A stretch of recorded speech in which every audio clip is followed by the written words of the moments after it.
পিছনের আয়াতের মধ্যে চলে গেছে আমাদের নবী সাল্লাল্লাহু আলাইহি ওয়াসাল্লাম কেমন দয়ার নবী ছিলেন, মায়ের নবী ছিলেন। নবীজির উদারতার কারণে সাহাবায়ে কেরাম সাহাবী হয়েছে। নবীজির শান্তপূর্ণ কথা, মাধুর্যপূর্ণ কথা, ভদ্রতামূলক আচরণে মানুষ মুক্ত হয়ে ঈমান গ্রহণ করেছে। এ হলো নবীর বৈশিষ্ট্য, সেই কথাই আল্লাহ পাক বলেন। সাথে সাথে আরো বলা হয়েছে 160 নম্বর আয়াতে যে আল্লাহ পাক আল্লাহ যদি কাউকে সাহায্য করে তো তার কোনো ক্ষতি হবে না, কেউ তাকে পরাজিত করতে পারবে না। আর যদি আল্লাহ পাক কাউকে ক্ষতি করে, আল্লাহ পাক কারোর কিছু কর্মের কারণে বিপদে ফেলেন, কে আছে আল্লাহ ছাড়া যে তাকে সাহায্য করবে? এই জন্য যে পথে চললে আল্লাহর সাহায্য হবে সেই পথেই চলতে হবে। আমরা সবাই কম বেশি জানি কোন পথে ভালো আর কোন পথে খারাপ, কোন পথে চললে উপকার, কোন পথে চললে ক্ষতি। জেনে বুঝে আমরা যখন ক্ষতির পথে চলি আর আল্লাহ পাকের সাহায্য থাকে না, তখন বিপদের মধ্যে পড়ে যায়।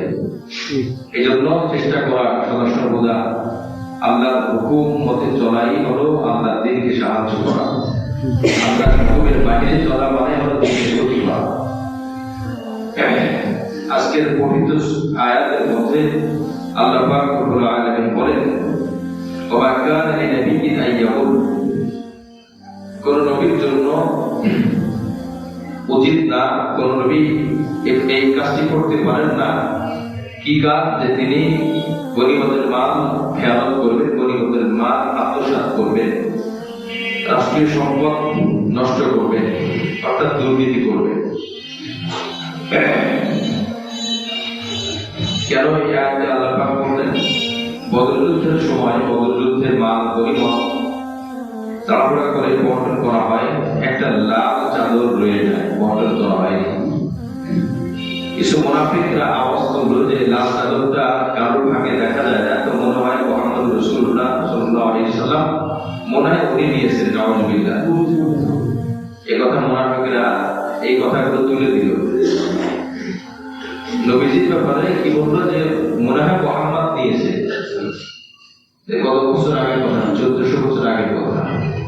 যে যুগে আমরা স্বর্ণের সোনালী যুগ বলি, যে যুগের মানুষ আমাদের জন্য আদর্শ, আইডল, তারা তাদের পদ থেকে একদল মানুষ যারা মুনাফিক চরিত্র বহন করে, এই লোকগুলাই কথা বলবো।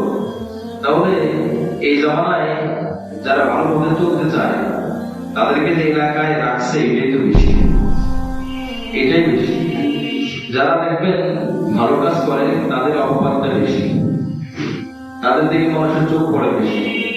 বাজারের মধ্যে 10টি দোকান আছে, 10 জন ব্যবসায়ী আছে, একজন ব্যবসায়ী খুব সৎভাবে চলতে চায়, সত্য কথা বলতে চায়, হালাল ব্যবসা করতে চায়, মানুষকে ঠকায় না,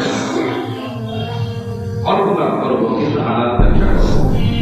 বাকি 9 জন বেশি লাভ করতে চায়, বাকি 9 জন অন্যায় ভাবে উপার্জন করে। অন্যায় হোক, মাপ চেয়ে আল্লাহ মাফ করে দিবেন, বেশি তো হবে। তো এই একজন হালাল পথে চলতে চায়, বাকি 9 জন হালাল পথে, অবশ্যই সংঘর্ষ হবে। যখনই সংঘর্ষ হবে এই 9 জন ওই একজনের বিরুদ্ধে চলে যাবে। আর কিছু না বললো এই কথা বলবে, আরো হালাল খেলে কি হয়েছে, ওর পরিবারে শান্তি নেই। তো 9 জন যে হারাম খাচ্ছে তারা খুব শান্তিতে আছে, এটা বুঝাইতে চায়। তো হারাম খেলে কি হয়েছে, ওর পরিবারে শান্তি নেই। মুআজ্জাজ নাযিরিন, যারা দুনিয়াতে ভালোভাবে চলে তাদের সমালোচনা বেশি, তাদের সমালোচনা বেশি। এই জন্য রাসূল কারীম সাল্লাল্লাহু আলাইহি ওয়াসাল্লাম থেকে এই সান্ত্বনা নেওয়া।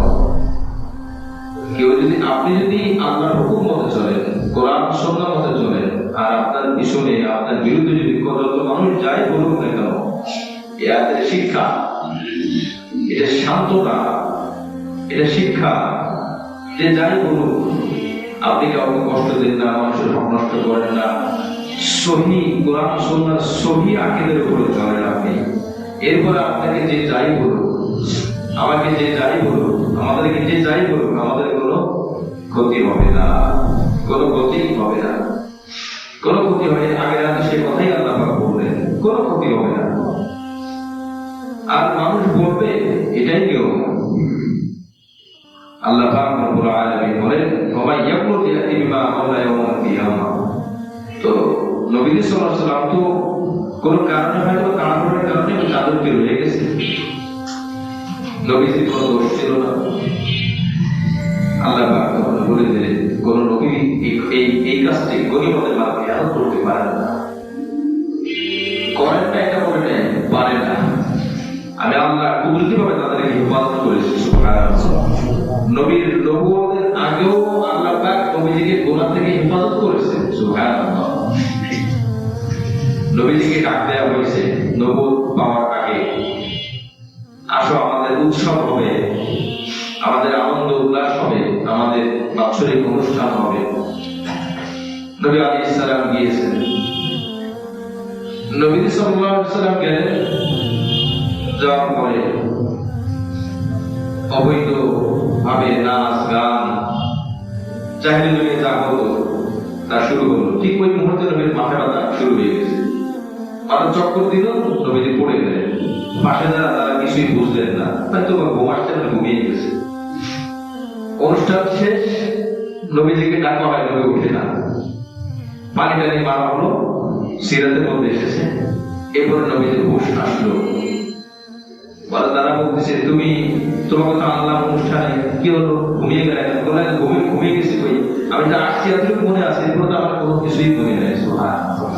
আল্লাহ বেহুশ করে কোরআনের মজলিস থেকে তাকে হেফাজত করেছে। যে নবীকে নবুয়তের আগে আল্লাহ হেফাজত করছে। আর অসংখ্য ঘটনা আছে, তারা বহুত জায়গায় নিয়ে গেছে, বহুত রকম কর্মকাণ্ড।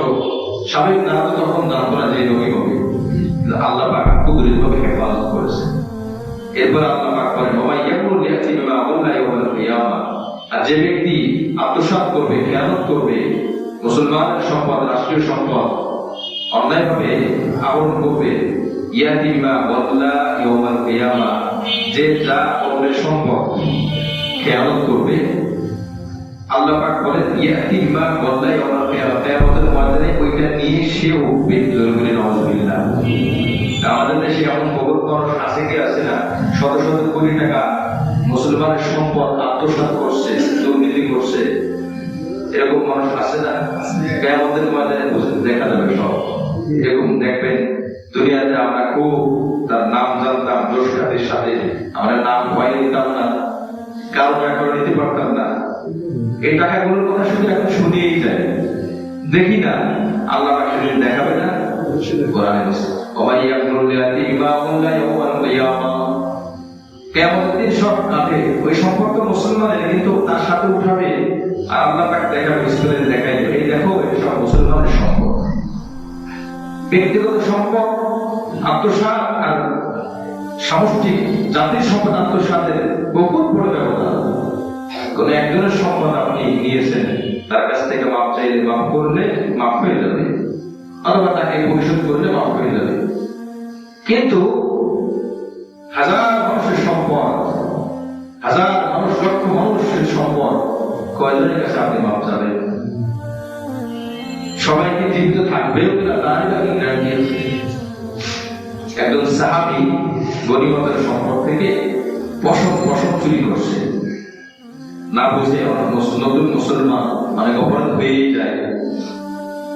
পরে চলে যাওয়ার পরে আবার ফিরে আসছে নবীজির কাছে, অনুশোচনায় আঘাত করছে, আমি কি কাজটা করলাম, এটা তো ঠিক হয় নাই। আল্লাহ পাক তো আমাকে ধরবেন, জিজ্ঞাসা করবেন। নবীজির কাছে আসছে, ইয়া রাসূলুল্লাহ, আমি এই কাজ করে ফেলেছি। দেখেন নবীজি কি বলেন। নবী বলেন, গনিমতের মাল তো বর্তন করা হয়ে গেছে, মুজাহিদরা, সৈনিকরা তো নিয়ে গেছে, কে কোথায় চলে গেছে, আমি এখন কোথায় খুঁজে পাবো তাদেরকে?